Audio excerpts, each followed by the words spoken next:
যুক্তরাষ্ট্র তাদের national emergency মানে ইনভোক করেছে বা ন্যাশনাল ইমার্জেন্সির বিনিময়ে কাজটা করছে।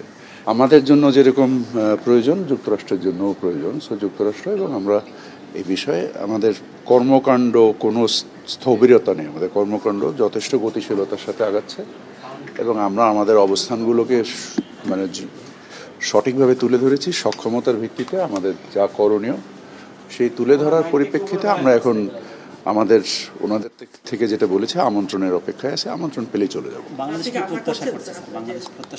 আমি তো বারবার বলছি যে আমরা প্রত্যাশা করছি মানে ভালো কোনো কিছু, সেই ভালো কোনো কিছু করার ক্ষেত্রে যা করণীয় সেগুলোই আমরা করছি।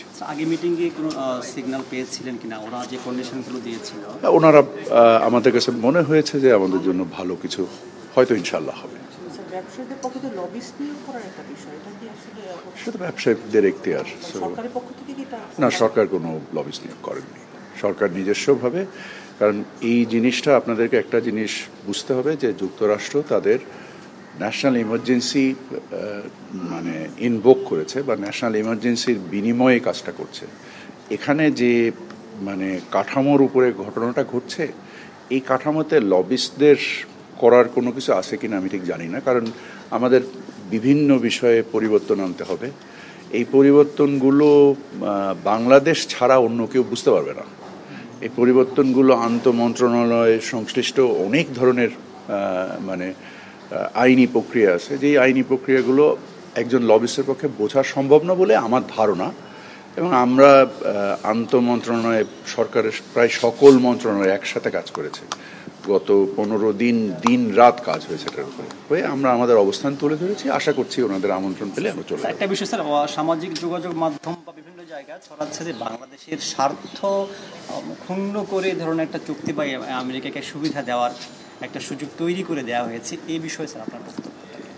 আমার এই বিষয়ে কোনো বক্তব্য নেই। আমরা আপনার মতো তো আমিও একজন বাংলাদেশি, তো বাংলাদেশের স্বার্থ ক্ষুণ্ণ করে আমরা কেন কাজ করব?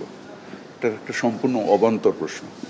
আমরা যা প্রচেষ্টা করছি তাহলে তার আন্তঃমন্ত্রণালয়ের মিটিংয়ের দরকার হয় না, তাহলে তো মানে কোনো একটা নির্দিষ্ট কিছু মেনে নিয়ে কাজটা করে ফেললে হয়ে যায়। সো আমরা তো স্বার্থপূর্ণ করার প্রশ্ন আসলে পরিশ্রমের দরকার কেন? এবং সামাজিক যোগাযোগ মাধ্যমের প্রশ্নের ভিত্তিতে মানে মেইন স্ট্রিম মিডিয়ার প্রশ্ন করবে, এটা তো আমার কাছে খুব রিয়েলিস্টিক মনে হচ্ছে না আর কি।